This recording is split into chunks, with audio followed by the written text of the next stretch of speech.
calm, focus, happiness. Hey, Mindful Tribe. Welcome to the show. I'm here with a guest who is sharp, frank, and fearless. She's a Buddhist sex therapist, and she's a psychologist, author, and speaker. And she's written a fantastic new book, which we're going to hear all about. I'm here today with Dr. Cheryl Fraser. Dr. Fraser, are you in mindfulness mode today? I am. I actually had a lovely mind and heart meditation before I sat down with you. Good to get quiet before we make all these words together. For sure. Dr. Fraser, what does mindfulness mean to you? You know, mindfulness is not enough. So what mindfulness means to me is one aspect of a way of working with heart and mind. And very briefly, I draw that from Buddhist teaching. It's not my original thought by any means, but there are 7 factors to an awake mind, a mindful mind. So mindfulness would be the piece from this view, and from a view I try to work from personally, the training of the attention part.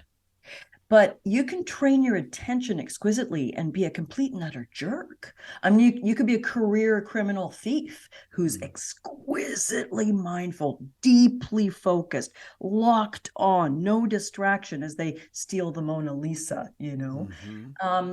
So to me, mindfulness is an absolute key aspect of not letting our brain run us around and be the boss of us, so to speak.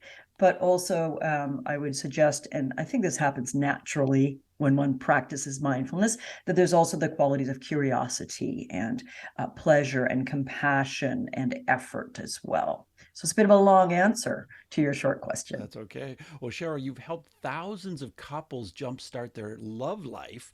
So you've worked helping people with their passion, with their intimacy. How did you get started working with this aspect of people's lives? Well, you know, it goes way back to Sean Cassidy, to do Ron Wrong, the world's sexiest Hardy boy. If people don't know, you know, sort of pop idol in the early 70s. And I was desperately, passionately, very sexually in love with Sean Cassidy. And I was completely convinced that he was my soulmate. Now, spoiler alert, Bruce, it turns out he was not my soulmate. He did not come to my small logging town on Vancouver Island, sweep me off my feet, take me to Beverly Hills to live what? Happily ever after. That's where it all began, this pattern that I think the majority of us as adults have of seeking love to fulfill us, seeking the one. Oh, I now teach kill the soulmate and save your relationship. You know, stop seeking for that one to make me happy from outside. So the journey goes on. I grow up. I fall in love with a few flesh and blood Sean Cassidys. And you know what? It didn't make me happy ever after. And so I think, you know, being in the trenches of love and heartbreak and longing, I've always been a pretty introspective kid and adult. And I just started really figuring out, why is long-term love so hard? Why is the divorce rate so high? Affairs are so high. Why does the passion fade?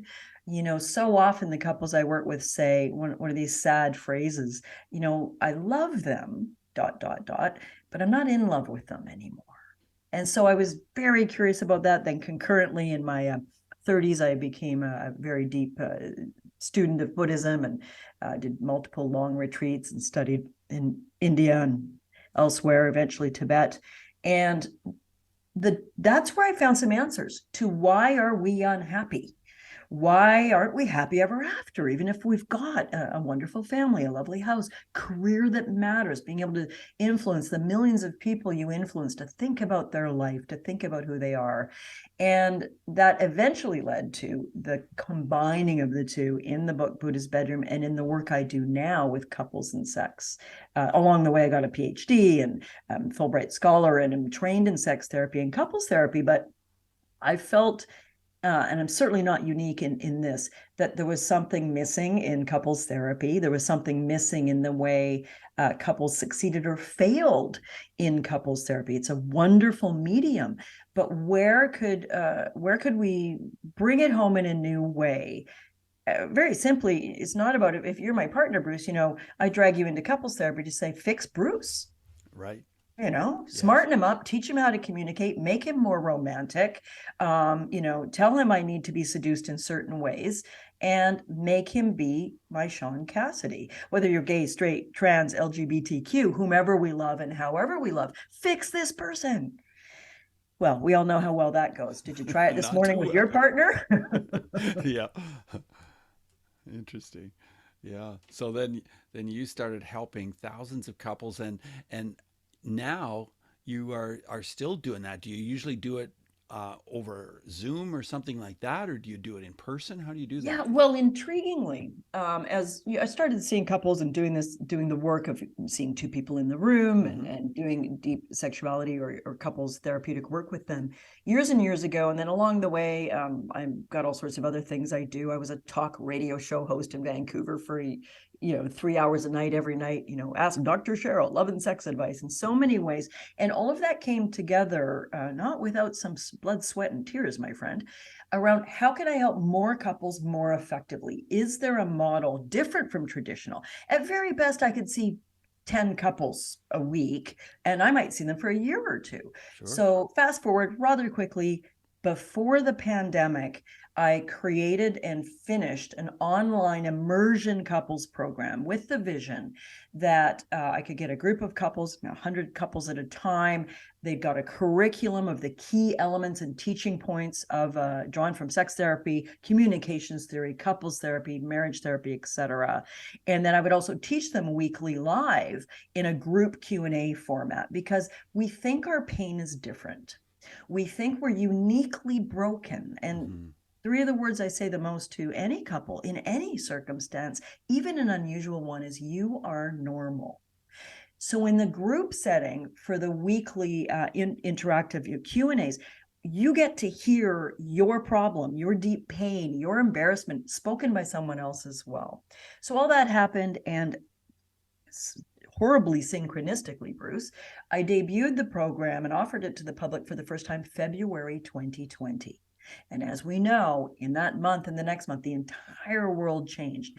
And when I was creating this as a model of how to deliver deep, meaningful work to more people in a unique way, I figured the one barrier to entry was an obvious one. People wouldn't believe you could do deep work online or in a group setting. And I think that's a reasonable doubt to have. And then because it became normal and typical to do any manner of deep training, connection, and teaching online, I think that removed that barrier in couples. The final thing I want to say there, though, because I am a fan of typical couples therapy, I'm not here to diss my profession and my wonderful colleagues, but I wanted to reach more people. And I also wanted to create something, speaking of mindfulness, that people could repeat and refer to and go back to. So let's say you go to the best couples therapist in the world.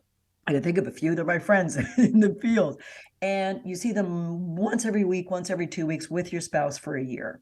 And then you're doing much better. Where do you go refresh the learning? So simply with what I teach, people have lifetime access to go back and watch any of it, to rewatch a live Q&A where they can hear that, and accountability and homework and check-ins that we know as behavior theorists are predictive of success in anything: losing weight, exercise, organizing your office. So I brought that together to serve more people, and I wanted to be very clear that it was still about mindfulness and still about what in the Buddhist philosophy we'd call awakening. So the sneaky secret mandate for my company, I do share it with the couples I work with, is the mission is to awaken the planet one couple at a time. To create more compassion, more mindful communication, more ownership of our crap. That if I'm angry at you, mindfulness brings me to, if I've got the courage and the self-respect and respect for you to do it, if you're my partner, to say, I'm mad at Bruce, I want to yell at Bruce and tell him to smarten up. Can I, first of all, very practically, as I'm sure you teach all the time, take a mindfulness moment. Yes. Take a breath. What's actually going on, and whether or not you know, but to the direct experience of right now, I feel angry and hurt. And then choose to speak or act differently. I make it sound easy. I fail at it all the time. I keep saying I have to get my hubby to sign a non-disclosure agreement about what goes on behind closed doors. But I'm also very open about it. because you know, and I know, it is very easy to understand the concepts of living a more thoughtful, kind, compassionate life. But I think it was the Western Buddhist teacher, Joseph Goldstein, and has a quote I love, which he says, if you think you're enlightened, spend a week with your family. If you want your triggers. And I would up the game and say, if you think you're enlightened and you've survived a week with your family while being kind, compassionate, open-minded, and non-judgmental, try it in your romantic relationship. Right? It's where the rubber hits the road. It's where we get tested. And the honest amongst us, which I think is almost all of us will admit that we're great in the classroom, we're great at work mostly, and then we get home and we're kind of a whiny idiot sometimes. So the stealth teaching in everything I teach, even in a very seeming secular scientific couples therapy, there's always for me an element, what are you doing with your own mind? One slogan I think you'll appreciate very much, it's not unique to me in concept again, is don't change your mate, change your mind. Right? So Bruce is so forgetful. He was supposed to get cat food. I texted him to remind him because I know he's forgetful. There's a clue right there. I already know you're forgetful. Why should I expect it to be different today? Right. And you show up, oh, I'm so sorry I forgot the cat food. I get to choose whether to go, oh, for goodness sakes, I can never count on you. I'm just fed up. I've got to do everything around here. Or go, that's my sweetie, and he's forgetful. I will stick a Post-it note on his steering wheel and he'll get cat food tomorrow. Or, radical idea, I'll just pick up the cat food because it's not his strength and I love him and he's a sweetie. And he's kind of an idiot in some ways, but so am I. How did you know?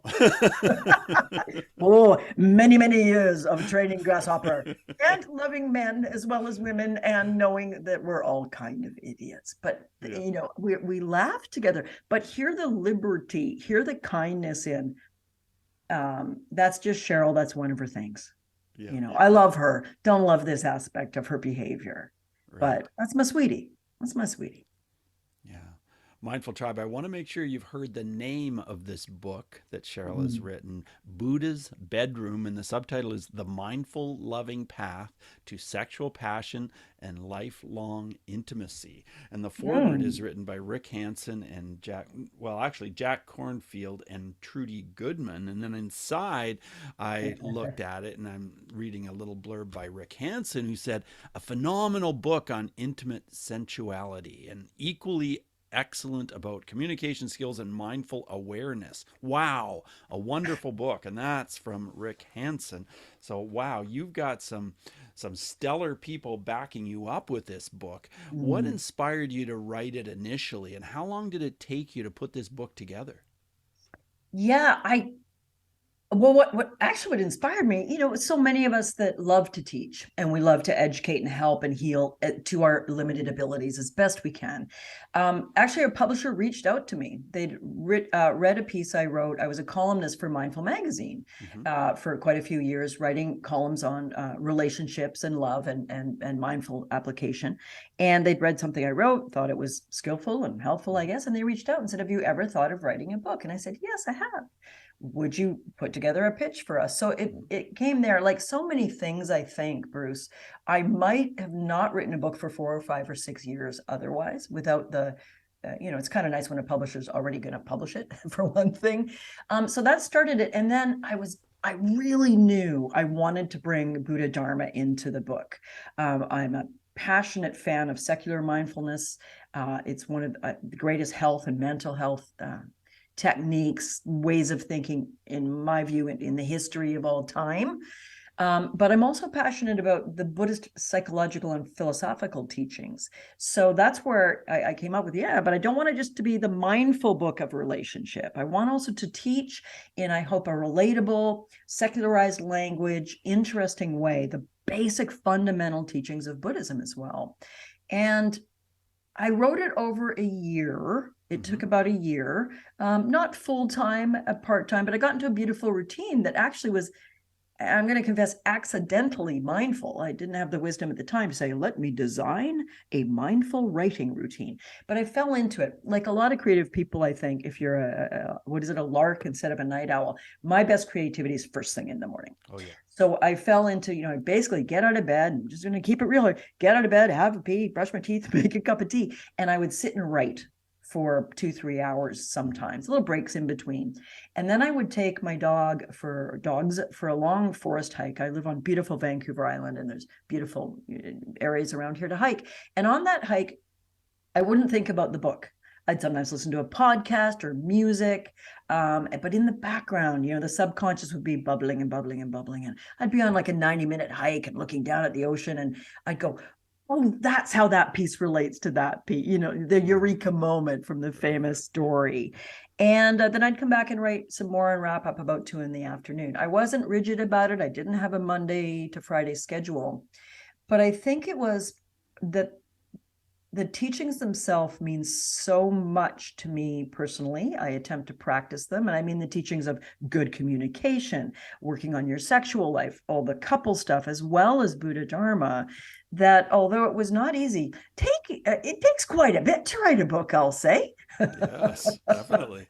But I was very humbled and privileged to be able to attempt to communicate some things I think are really important. So yeah, and then there it goes. And actually, the book came out at not a great time in the zeitgeist, the Me Too movement. A lot of things were happening where publicity teams were very shy of sexual content at that time. Mm-hmm. So it didn't get a great deal of press coverage. And in fact, the PR people at the publisher were told, we just don't want to touch anything to do with sex right now, even if it's how to have wholesome, loving, consensual sex with your partner.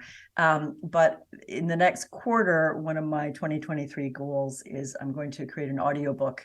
I'm going to read the book myself and create an audiobook and make it available in that way. I've had quite a few people over the years ask for that. The book's been out about 3 years. And I'm blessed with a fairly well-trained voice. And I really look forward to reading my own book out loud, and then creating a book club, for people that want to, download it, and where we can get together and chew on these ideas together. And I can be re-inspired myself. The odd time I pick up the book to look for a quote, and I'm like, dang, this chick knows what she's talking about. I should do what she says. And you've got a wildly popular podcast as well called Sex, Love, and Elephants.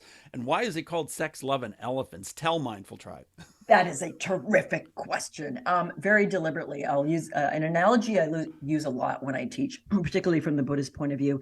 It's from, I think, the Chinese side of Buddhism, but I'm not sure, is of the elephant and the monkey. So we're pretty familiar as secular mindfulness people with monkey mind. Right. Don't kick the monkey, love the monkey. It's trying to help. It's very confused. But the elephant is, in this metaphor, you can imagine an elephant winding up a path. There's all these beautiful scrolls illustrating this. I won't go into all the detail, but in the beginning, the monkey's black and the elephant's white. And as they go up, the monkey starts to become more white. And at the top, they're both white. The elephant represents, I'll say it in sort of a Buddhist way, and then in a secular way, your awakened self, your already awakened self, or you might say your true self, your deep knowing, your not affected by ego and your own selfishness, just warm heart, consciousness, etc. So the elephant already has all the answers, and it's your elephant. Like we're already fully awake, we're already fully enlightened, but it's like the sun under the clouds. I live in the Pacific Northwest, as you would know. It rains here a lot. Yes. And very often we look outside, we say, oh, I wish the sun would come back. Now, anybody who understands science knows that the sun is there, thankfully, or we'd all be dead, 24 hours a day, being the sun, shining brightly. Our experience on a cloudy day, or in the darkness of night, depending on our hemisphere, is that the sun's gone. So the elephant is like the sun that's always present inside us, with wisdom, with compassion, with the ability to drop into our better self and say, I'm sorry I snapped at you about the cat food, honey. Just feeling impatient and frazzled, it's not a big deal. And the cat's going, yay, I get tuna fish tonight, because we're at the cat food. It's all good. So that's the elephant. So it's again, sex, love, and elephants. It sounds like a quirky way to just catch eyeballs or clickbait. Is that what they call it? Yeah. But it's literally me reminding myself that while a lot of the episodes I might be talking about, what to do if you have no sexual desire, what to do if you have ugly repeating arguments and verbal abuse, I'm always reminding myself, I hope, that under it all is an elephant that's kind, that's compassionate, that's awake. And part of my job, ideally, is to help people meet their elephant and come from that place in what they say and do. I want to give a compliment to my hubby because he's very good when I'm caught up in ideas and thoughts and maybe selfishness, confusion, overwhelm. He'll say, well, what would the elephant do, hon? And then Cheryl, Fraser, who's frazzled or tired or, oh, it's so stressful, I got to do this thing today. At my best, I go, right, what would elephant do? Elephant would say, you might be tired, but if you write this piece, it's going to help somebody. Elephant also might say, today's a good day to treat yourself kindly and shut the computer off. Right. So inner wisdom perhaps would be a lovely other way to talk about our friend, the elephant. So what jumps into your mind of a podcast episode that really made an impact, and maybe you got a lot of feedback and it was just really a lot of fun to do and you feel like it's a powerful message to send to people? Ooh, I love that question. And I haven't looked back on them to think about it, but the two come to mind right away. One I called, I believe, Be the Surfboard, Not the Log. And it was more from a Buddhist perspective. I think that podcast is a recording of a Buddha Dharma talk I gave when I was teaching Buddhism. I do that on occasion. I put those on the podcast after. And this one's about, when you're being tossed around by your emotions or by life circumstances, like in a turbulent Pacific Ocean or Atlantic, I'm sure. Can you be the surfboard, not the log? The log's getting tossed around, out of control. Someone broke up with me. My boss fired me. My mortgage went up by 25%. That's an outside circumstance. And it sucks. We would say that's one of the sufferings. But am I the log that's going to allow those circumstances to toss me around with no control, eventually, dashed up on the beach? Or am I going to be a surfboard and learn to ride the ups and downs of life? So I really like that one as a real good elephant episode. And then on the sexuality side or relationship side, the one that jumped to mind spontaneously when you asked me that was I did an episode on affair recovery when there's been a sexual romantic betrayal in a committed relationship. And I got a number of persons write me and thank me for the episode that had been the betraying party. I don't use words like cheater or anything. They're pejorative and not helpful. So the betrayed party has transgressed. The betrayer has transgressed. The betrayed party was transgressed upon. And a number of persons who committed the betrayal, gone against their own sense of integrity and taken actions that were harmful to self and other, really appreciated that I talked from that side of it as well. The amount of pain the betrayer is in. I've sat here, this is my former psychotherapy office. It's more of a studio now because I mainly work with couples in the online program. But right over there is the couch. Where couples have sat over the years. And I can't tell you the number of men and women, both heterosexual and gay and bisexual, that have sat on that couch and sobbed their guts out to me and said, I cheated on my partner and I don't know how that happened. I'm the last person you'd ever think would have an affair. I have great contempt for it. I think it's horrible and crappy. I had a friend that stepped out on their partner once and I basically cut them off. How did I do this? Most people aren't players or serial cheaters or anything. So I spoke from that side, and I was very glad to know that it helped some of the people who've betrayed. We're all clear on the pain of the one who was cheated on, air quotes, but the one who's transgressed and deeply hurt the person they love, deeply affected their family, may lose everything, their family, their partnership, their marriage or committed relationship, is also in pain. And frankly, as any responsible adult would be willing to admit, they're also probably in pain because they may have cared about the person they betrayed with. So they're dealing with that. So I think I gave a balanced view that, as a former boyfriend of mine, and I quote this a lot, he says, we're all just bozos on the bus. We're trying to get there the best way we can. Yeah, for sure. And it's a very forgiving, compassionate for self or other phrase. So, I'm not minimizing that breaking our own integrity in any way, financial, fraud, spending and not telling your spouse, whatever it is, that's not wholesome behavior. But enough with the judgment and the vilification and the bad good split. Let's look at how tough it is to be a compassionate, mindful person all the time. And we screw up. And who we are after we screw up interests me massively. One of the kindest compliments I ever got was along the lines of, Cheryl, more than anyone I've ever known at this time, you really own your crap. When you screw up, you come back fairly quickly and own it and apologize for it and try to fix it or do better. And then I fail again and again and again. But I really admire that in people. I really admire our willingness, instead of defensiveness and excuses and storytelling about why we did it. Some of those have a place down the road, but that was not okay. That was not my elephant, so to speak. That was not my best self. And I don't know. I just want to say, Will Smith, the Oscars. Yes.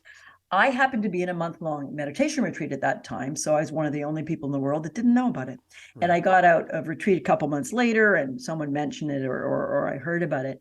And I did a podcast, actually, on Will Smith, The Science Behind the Slap. And one of the tenets I gave was, how dare all you people judge this guy on his worst moment that he did when he was physiologically flooded in fight or flight. That does not excuse what he did at all. But the pomposity and the hypocrisy and oh my good, like he's, I don't know, different from us. And I said, if I had a nanny cam in your house at your ugliest moment when you're flooded and what you say or do to your spouse, would you want that broadcast to 1 billion people? Definitely. So not. that idea of, work on your own stuff instead of sitting on your high horse saying, how could Bruce have done that? Yes. Yeah, it's easy to be on that high horse, isn't it? Yeah. Especially with social media, especially with this world that we live in, don't you think?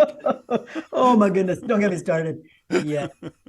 Yeah. So mindfully, look at your own stuff, look in the mirror, change your mind, not your mate. Of course, I'm not saying, and I think this disclaimer is important ethically for us to say, I'm not saying if you've got an abusive partner, a physically abusive partner, a violent partner, you're in dangerous or unfair or unsafe circumstances, you should say, well, I'll change my mind and accept that that's my person. And sometimes I need to say that because it could be misinterpreted. But ultimately, if I'm going to have a fantastic relationship, if you're my partner with you, it's up to me. Who am I going to bring to you? Who am I going to be when I'm angry and upset or when I'm disappointed with you? And this is a lot of the practical skills I teach to couples. And a good number of them are in the book, just for a quick way for people to get ways, how to talk with more mindful awareness, how to listen differently, what to do to apologize in a deep and meaningful way. And then there's the whole sexuality side, because great sex is all in your head. Both men and women can have a full and complete orgasm when they're fast asleep. So by definition, what if we worked with our mind around desire, around arousal? 30 to 40% of couples in a long-term relationship, and I define that as more than a few years, more than 3 or 4 years together, 30 to 40%, according to research, are in a sexless relationship, which is clinically defined as 6 or fewer times a year you make love with your partner. Now, I have the pleasure to speak to thousands of people about this and give them polls, and it's around 25 to 30% haven't had sex with their partner in many years. And this is not just people in their 70s, so don't think you're out of the woods if you're in your 30s and 40s. The lack of desire, the lack of a healthy, beautiful sexual contact in long-term love is a major problem. And almost every time I share these statistics, people are surprised to hear it. And what they next say is, I thought we were the only ones. Right. We assumed our friends all have a reasonable sex life because people do, right? And I said, wrong. So working with becoming aroused, attractive, and desirous towards your long-term partner is very much about mindfulness. Because do you remember falling in love with a partner? I Of definitely course do. you do. Do you Of course. remember the feelings? What were some of the feelings that you might miss about what it was like in the falling in love dating phase? Just name a few of It was them. just ecstasy. It was just like I was walking on clouds. It was like, oh, that's all I can think about. I was, oh Yes. man, whoa, it's so Yes. exciting. Yes, Yeah. yes. And there's some brain research to show that, or to indicate that when we're in a falling in love mode, the brain biochemistry and the way it lights up does mimic actual obsessive compulsive disorder. Oh, In terms of, we are obsessed, yeah, right? yeah, And of course we're thinking, and frankly, we're horny. Let's just keep it yeah, real. We think about, and we're aroused. We'll be like in a business meeting and feel kind of like turned on, whoo, flush of remembering of that goodnight kiss yeah, or that love making. And a lot of that, and we know this, but we don't act as though we know it. A lot of those amazing falling in love feelings. So what I call thrill, I have a model, the 3 keys to passion, the 3 key areas great couples need to cultivate. One of them is thrill. And we know that the natural juice for being excited and thrilled, the way you've beautifully described and lit up, by the way, on camera, people hearing this just on audio, he just lit up, his face yes, lit up with joy and shininess. It's novelty. It's yeah, discovery, it's curiosity, it's new, it's exciting. Well, what happens after 5 years, 10 years, 38 years? Is it as exciting? And almost everyone will say, no, I'm bored with my mate. We're kind of complacent. We're just roommates. But that's a mind game. That's a mindfulness problem, because I sometimes mention this silly movie. It's called, I think it's called 50 First Dates, Drew Barrymore, Adam Sandler. The completely neurologically incorrect premise is that she's got some head injury where she wakes up every single day not remembering anything and has to okay, start again. yes, So Adam Sandler meets her and falls in love with her. And he, over time, over these many, many days, creates a relationship in 24 hours because he keeps learning what she likes and who she is and what they share. But then when they are in love, the next morning she forgets. okay. And he's got to start wooing her all over again. You know where I'm going. I do. What if we brought that level of mindfulness every day to, you wake up and instead of opening your eyes, jumping up, putting the coffee on, letting the dog out, giving the kid their backpack, hey babe, how you doing? And running out the door, you spent 30 seconds opening your eyes, and I'm looking over if you're my person at Bruce and you're snoozing or you're waking up or you're whatever. And I just, for a few seconds, think, in this moment, it's new. Look at this person, this perfectly imperfect person, as I often say, that I get to wake up with. I mean, how did you feel when you woke up in bed next to the person for the first time? Yeah, pretty awesome. Yeah, you were more mindful and Yeah. nervous and putting your better self forward and maybe making them breakfast. So people can roll their eyes. I give them full permission to roll their eyes. Doesn't make it wrong. Doesn't make what I'm saying wrong. If you want to fall in love with your partner again, it's up to you and how you work with your mind to create novelty, interest, and again, what I call thrill. This is the toughest of the 3, and I'll mention the other 2 quickly, of what I call the 3 keys to passion. The 3, I say the passion triangle. Thrill is the hardest one to recreate because we aren't Drew Barrymore's character with a head injury. And I remember maybe all the ways you've forgotten the cat food and worse over the years. And we're kind of grumpy and we don't talk deeply anymore. But people who want to, as I say, fall in love over and over again with the one you're already with, that's a mindfulness thing. But in case anybody's like, what are the other 2? I call them intimacy, thrill, and sensuality. And intimacy here, I don't mean as a euphemism for sexuality, which is a fine use of the word, but I'm using it here as more psychological communication intimacy. Do I know your inner hopes and dreams and what's worrying you these days? Do we develop, because none of us come out of the womb knowing them, and most of our parents did not model them for us. Do we develop good communication skills, what you could call mindful communication, of realizing, as I often say, my partner's not wrong, they're just different. I teach this exercise, the other side of the clock. I don't have a clock here, but we're going to hold up a clock to you with the clock face showing, and your spouse is in the room with me, and I'm working with the 2 of you. I'd say, hey, Bruce, you see this object here? Pretend you're a Martian, you don't know what a clock is, and I want you to describe in as few words as possible what you see. And you'd say, okay, well, it's about a hand-shaped object, 3-4 centimeters tall. It's got what, because you don't know what a clock is. So it's got like numbers around it and a circular pattern and these two sticky out bits pointing to the numbers. I'd say, great, 100%, you're the best. Meanwhile, your spouse is nervous because how can they get 100% now? I turn the clock around and it's a black back with a couple of dials and a kickstand on it. Yeah. The clock's over there, but it's ticking. So I actually took it out into the other room. And I say to your sweetie, I say, describe what you see. Use any words you want except clock, because you don't know what a clock is. Well, it's a black object. It's got, 4 sides and it's got a little couple dealies on it and a kickstand. And then I say, who's right? And the two people usually chuckle and they say either we're both right or neither of us is right. Right. I use that to build the foundation of how I teach couples to communicate mindfully. And I get them to use the phrase. Hubby and I use it too. If you and I are in disagreement and, I think you're just an idiot and how could you possibly want another dog, or how could you possibly want to sell up in Toronto and move to the West Coast? What's wrong with you? Whatever it is, I say, okay. I don't get it. And I'm getting super upset. Can you tell me how you see this from your side of the clock? Because right away, if you've had the simple clock demonstration, even just in an auditory form right now, you get that, oh yeah, what my partner's looking at may be the same thing, the same clock object, but they're seeing it from a different perspective. And the only way for me to know what you see is to ask you, because I can't see the back of it. I can't see the black or the kickstand. So I use that, and it's the program I teach is 12 weeks long, and it's immersive. And at the end, I say, what were a couple of the best tools you got from this whole thing?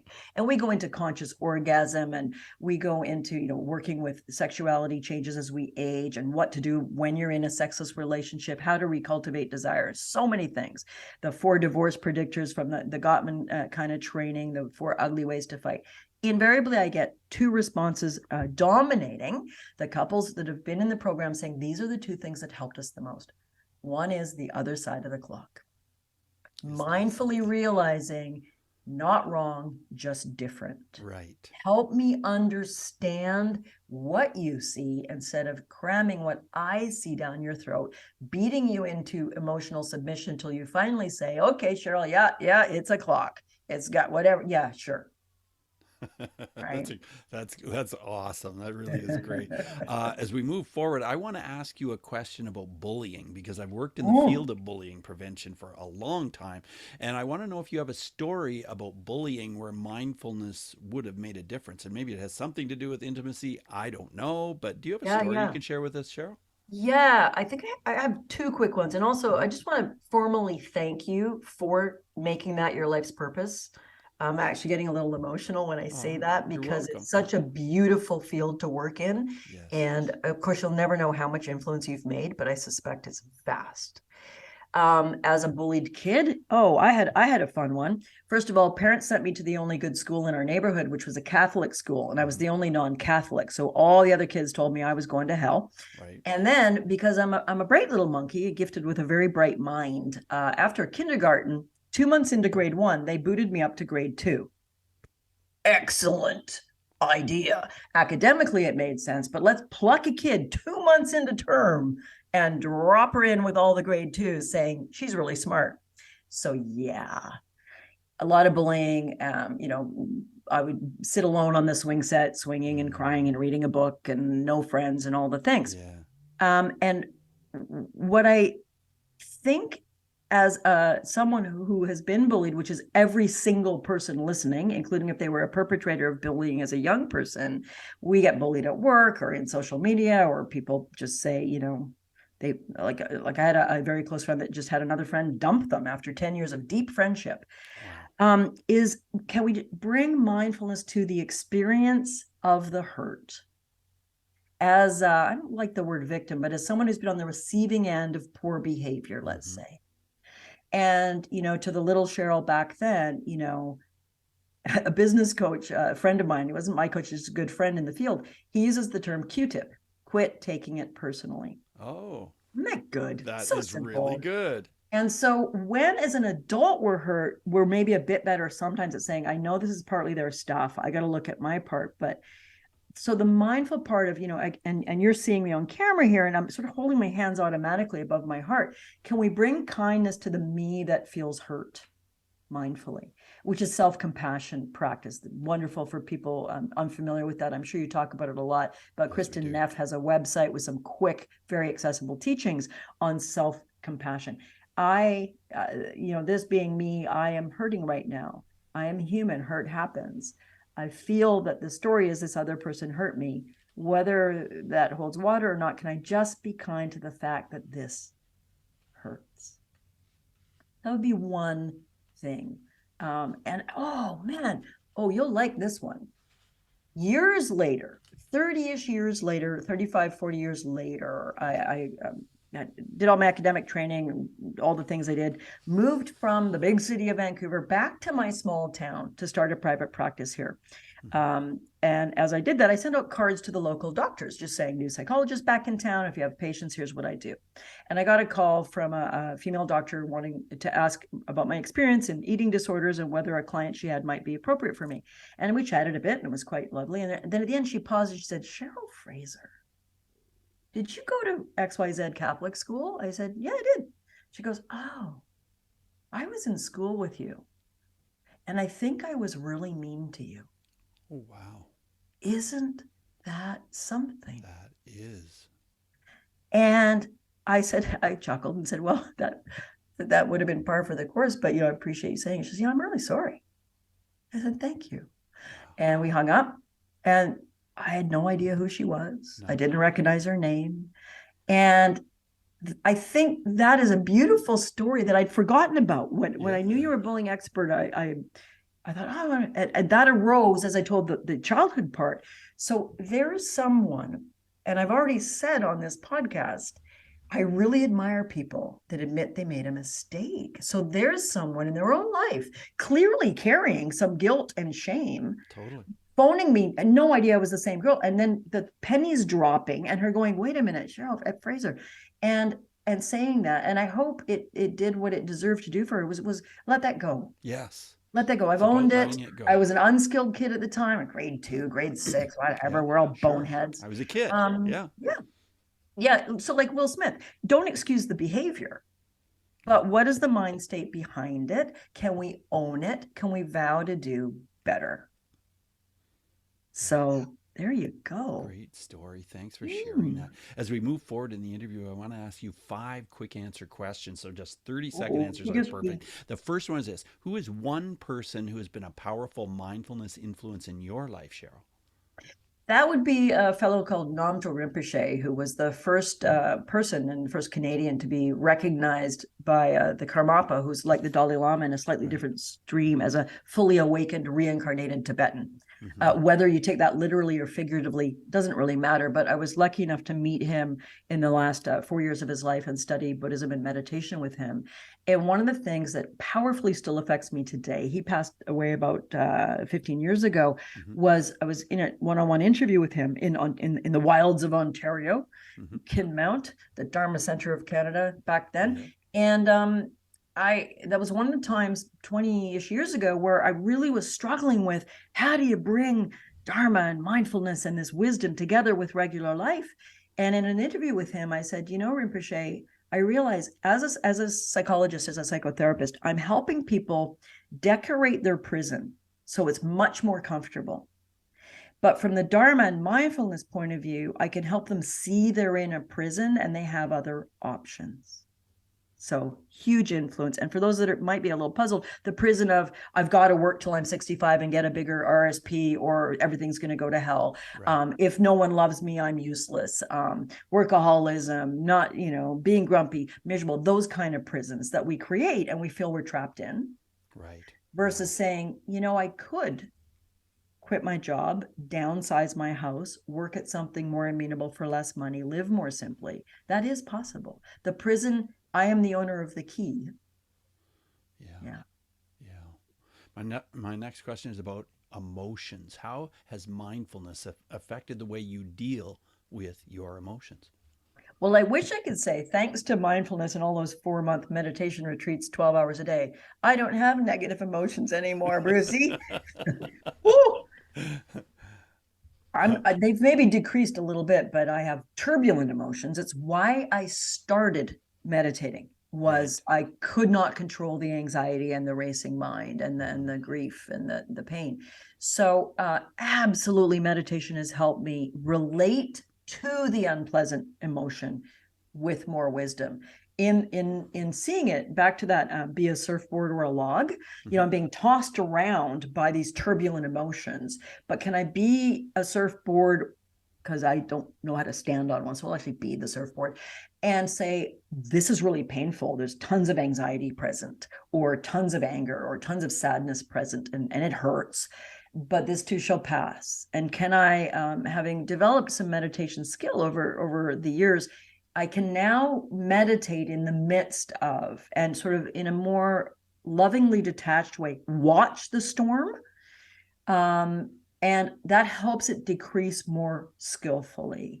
So it's in terms of not being drowned by and tossed about by the emotions, and having a bit more capacity to ride it until the next calm phase. And then to strengthen those feelings of calm and compassion and curiosity and good heart and loving kindness.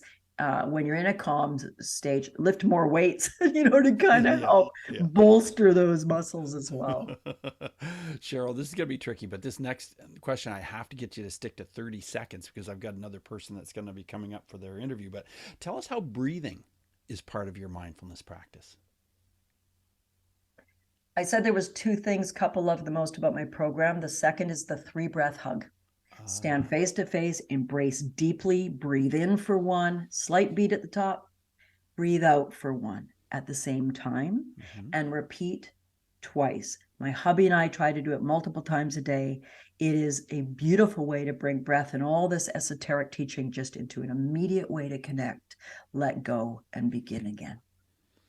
Good. If you could recommend a book on mindfulness, of course, your book, Buddha's Bedroom, is phenomenal. But are there any other books you would recommend? Staying in the realm of sexuality and mindfulness, I would recommend my colleague, Dr. Lori Brotto's book on better sex through mindfulness. It's particularly for women, and it's drawn from some groundbreaking, very important research at the University of British Columbia Sexual Health Lab.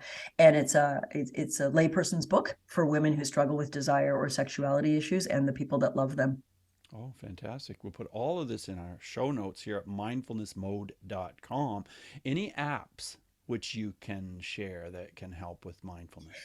I don't personally use any of them, but I know the Insight Timer app, some of my students really enjoy, and one of my students has put several of my Buddhist Dharma talks up on there, because you can also get talks as well, and I believe it's also free, and I just hear great things about it, so I'll give that one a shout out for sure. It is great. Cheryl, as we wrap up the interview, any final words of advice for our listeners? No one can make us live happily ever after. But as I believe it was Thich Nhat Hanh, the Vietnamese Buddhist teacher, said, happiness is available. Please help yourself. So let's build that happiness from the inside out. Cheryl, it has been an absolute pleasure to meet you, to have you on the show. I've absolutely loved every minute of it. Thank you so much for what you do and for being on the show today. Thank you. My absolute pleasure. And thank you. Thanks. Keep doing the great work and helping change the world one breath at a time. I will. Thanks so much. Bye now. Hey, Mindful Tribe. Are you experiencing anxiety? Are you experiencing stress and tension and feeling as though, it's just difficult to move on? That describes the clients I work with. Clients who have had an awful lot of problem with anxiety and stress, and maybe some kind of habits that are holding them back. And through hypnosis, we get to the bottom of it. We get right in there and we talk about it. But with hypnosis, we get right into what is causing some of this in your subconscious mind, because your subconscious mind represents about 90 to 95% of your thoughts. And you don't even realize what those thoughts are much of the time. And through hypnosis, we can get in there and we can work at this. Doesn't mean we're going to change what's going on in your subconscious mind. It means we're going to become more aware of it and then deal with it and think of it differently in the conscious mind. And I am so happy to have helped so many people with their anxiety through hypnosis and coaching. And you could be the next person. If you're listening to this episode and you would like to let go of some of this anxiety, send me an email, bruce@mindfulnessmode.com. Put coaching session in the subject line, coaching session. Send it to bruce@mindfulnessmode.com. And I would love to have you on a Zoom call for a free session where we can talk about what's going on and what's happening and how can I help you. Because that's one thing I truly know about myself, is that I really love helping other people, and I would love to help you. So thanks for listening. Take what we've learned today to reach new heights of calm, focus, and happiness. Stay in the mode.